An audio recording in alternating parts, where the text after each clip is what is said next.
Control flow statements అనేటివి జేఎస్పీలో ఎలా ఉంటాయో చూస్తాం. మరి జావాలో ఏ విధమైన కంట్రోల్ ఫ్లో స్టేట్మెంట్స్ ఉన్నాయో యాజ్ ఇట్ ఈజ్ గా జేఎస్పీలో కూడా సేమ్ స్టేట్మెంట్స్ ని మీరు ఇంప్లిమెంట్ చేయొచ్చు. మరి డిసిషన్ మేకింగ్ స్టేట్మెంట్స్ కింద మనం ఇఫ్ ని స్విచ్ ని గమనించినట్లయితే ఇక్కడ ఫస్ట్ ఇఫ్ అనేది if else as it is గా జావాలో ఎలా ఉంటుందో అలానే ఉంటుంది. మరి ఇక్కడ ఒక ఎగ్జాంపుల్ ఇవ్వడం జరిగింది. మరి ఆ యొక్క ఇఫ్ ఎగ్జాంపుల్ ని మనం గమనించినట్లయితే ఇదండి, INT day equal to 3, day అనే వేరియబుల్ కి 3 అనే వాల్యూని అసైన్ చేశాం ఇంటిజర్ వేరియబుల్ కి. సో ఎప్పుడు కూడా డిక్లరేషన్స్ ఫస్ట్ స్టార్టింగ్ లో ఉంటాయన్నమాట. మరి ఇప్పుడు HTML ని ఇక్కడ దాకా ఇచ్చాం, HTML టైటిల్ ఎవ్రీథింగ్ ఇక్కడ దాకా ఇచ్చాం, బాడీ ఇక్కడ స్టార్ట్ అవుతుంది. మరి స్క్రిప్ట్లెట్ ఇక్కడ స్టార్ట్ చేసామండి. If day equal to 1 or day equal to 7, day యొక్క వాల్యూ 1 కానీ లేదంటే 7 కానీ అయితే ఇక్కడ దాకా ఇక్కడ బ్లాక్ స్టార్ట్ చేస్తున్నాను.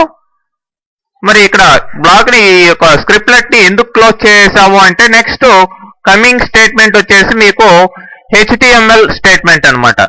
HTML స్టేట్మెంట్ ఎప్పుడైతే అవసరం అవుతుందో అప్పుడు ఆ స్క్రిప్ట్లెట్ ని క్లోజ్ చేసేయాలి. నెక్స్ట్ మీకు కావాలనుకుంటే మరి స్టార్ట్ చేసుకోవాలన్నమాట. ఓకే, ఇక్కడ మళ్ళీ ఎల్స్ ఇక్కడ స్టార్ట్ చేశాను, మళ్ళీ ఇక్కడ క్లోజ్ చేశాను. ఎందుకంటే నెక్స్ట్ HTML యొక్క HTML ట్యాగ్స్ టెక్స్ట్ అనేది రావడం జరుగుతుంది కనుక. తర్వాత మళ్ళీ ఈ యొక్క బ్లాక్ ని క్లోజ్ చేయాలి కాబట్టి ఇక్కడ మళ్ళీ ఈ యొక్క JSP యొక్క స్క్రిప్ట్లెట్ ని ఇక్కడ ఇవ్వడం జరిగింది. మళ్ళీ ఫైనల్ గా బాడీని HTML ని క్లోజ్ చేయడం జరిగింది. ఓకే, దీన్ని మనం ఎగ్జిక్యూట్ చేసి చూసినట్లయితే http://localhost/edusoft అనే డైరెక్టరీలో వీటిల్ని ఉంచాను. మరి 4_if.jsp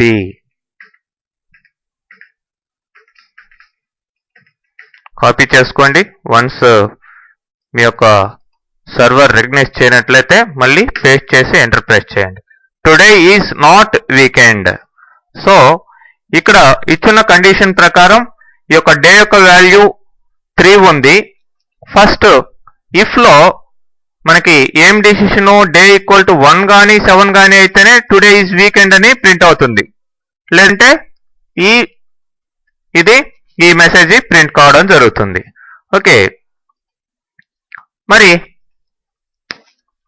నెక్స్ట్ మనం స్విచ్ ని గమనించినట్లయితే స్విచ్ కేస్ స్టేట్మెంట్ ఇది కూడా జావాలో ఎలా ఉంటుందో అలానే ఇక్కడ కూడా మనం ఇంప్లిమెంట్ చేయొచ్చు. ఇక్కడ డే ఈక్వల్ టు 3 అని మళ్ళీ వేరియబుల్ ని తీసుకున్నాను. నెక్స్ట్ ఇక్కడ చూడండి, స్క్రిప్ట్లెట్ ఇక్కడ స్టార్ట్ చేశాను, ఇక్కడ క్లోజ్ చేశాను. ఎందుకంటే మధ్యలో ఎక్కడా కూడా HTML లేదంటే నార్మల్ టెక్స్ట్ ని వాడలేదు. కంప్లీట్ గా ఇది జావా స్టేట్మెంట్ కాబట్టి, ఎందుకంటే ప్రింటింగ్ ఇచ్చేదానికి కూడా నేను out.println అని వాడడం జరిగింది. సో ఇక్కడ డే ఈక్వల్ టు 3 అంటే కేస్ 3 యొక్క వాల్యూ ఇట్ ఇస్ వెన్స్డే అని ప్రింట్ కావడం జరుగుతుంది. ఓకే, చూద్దాం బ్రౌజర్ లో 5_switch.jsp.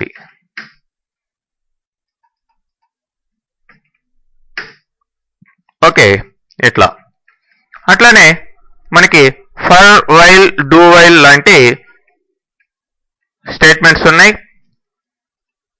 ఇవి లూపింగ్ స్టేట్మెంట్స్, ఇవి కూడా జావాలో ఉన్నట్లుగానే వర్క్ అవుతాయి అన్నమాట.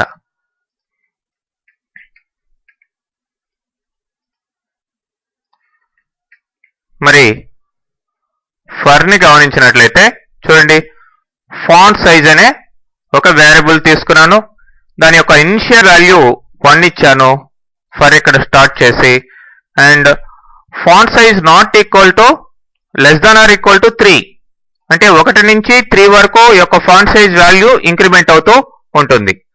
సో ప్రతిసారి ఫాంట్ అనే ట్యాగ్ ద్వారా మనం HTML ట్యాగ్ ద్వారా ఫాంట్ కలర్ గ్రీన్ ఇచ్చి సైజు ఈక్వల్ టు అని ఇక్కడ స్క్రిప్ట్లెట్ ఎక్స్ప్రెషన్ ఇవ్వడం జరిగింది, JSP ఎక్స్ప్రెషన్. సో ఈ యొక్క ఫాంట్ సైజ్ అనేది దీనికి అసైన్ కావడం జరుగుతుంది.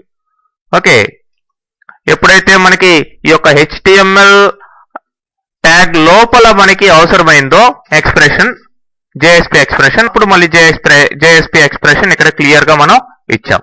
సో ఫస్ట్ టైము 1 సైజు తోటి ఈ యొక్క JSP ట్యూటోరియల్ అనేది ప్రింట్ అవుతుంది. రెండోసారి ఫాంట్ సైజ్ 2 అనే సైజ్ తోటి, తర్వాత 3 అనే సైజ్ తోటి ఇట్లా ప్రింట్ కావడం జరుగుతుందండి. ఫైనల్ గా ఇక్కడ ఫర్ ని క్లోజ్ చేయడం జరిగింది. ఓకే,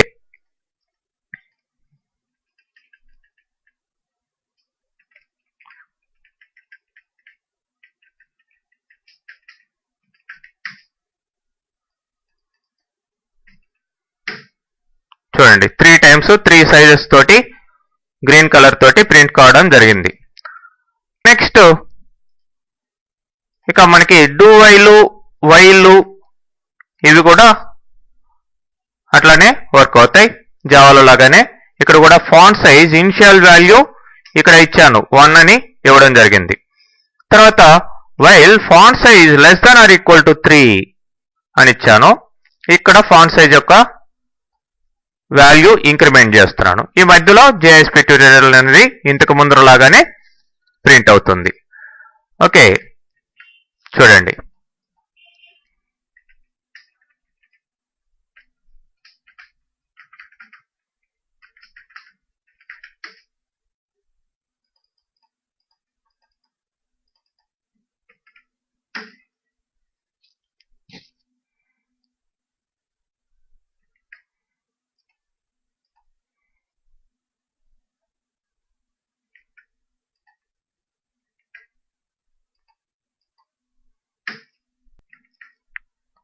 సో ఇక్కడ ప్రింటింగ్ రాలేదు ఎందుకనేది ఇక్కడ ఒకసారి చెక్ చేసుకుందాం.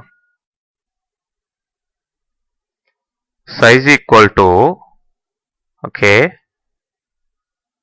ఫాంట్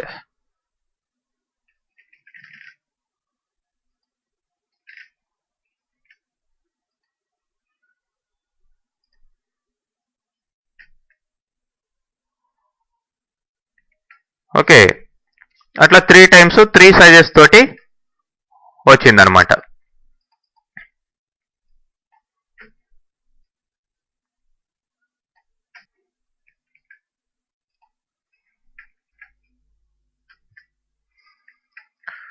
తర్వాత మనం ఆపరేటర్స్ చూసినట్లయితే ఇవి కూడా జావాలో ఎలా ఉన్నాయో అదే ప్రెసిడెన్స్ తోని అదే ఫంక్షనాలిటీ తోటి వర్క్ అవుతాయి.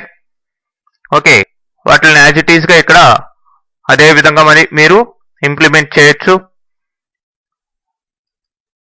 నెక్స్ట్ లిటరల్స్ కూడా ఇక్కడ ఇట్లా బూలెన్ ట్రూ ఆర్ ఫాల్స్ అని, అట్లానే ఇంటిజర్ జావాలో ఎలా ఉండాలనే, ఫ్లోటింగ్ పాయింట్, అట్లానే స్ట్రింగ్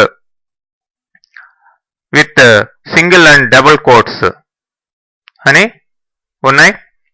అట్లనే ఎస్కేప్ సీక్వెన్సెస్ ఇట్లా ఇవ్వడం జరిగింది. స్లాష్ డబుల్ కోలన్ అట్లానే స్లాష్ సింగిల్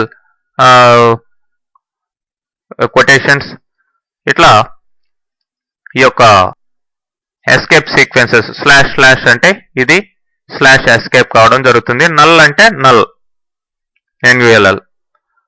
ఓకే, ఈ విధమైన లిటరల్స్ ని ఇక్కడ వాడడం జరుగుతుంది. నెక్స్ట్ మనం నెక్స్ట్ చాప్టర్స్ లో మరిన్ని JSP ఫీచర్స్ ని చూద్దాం.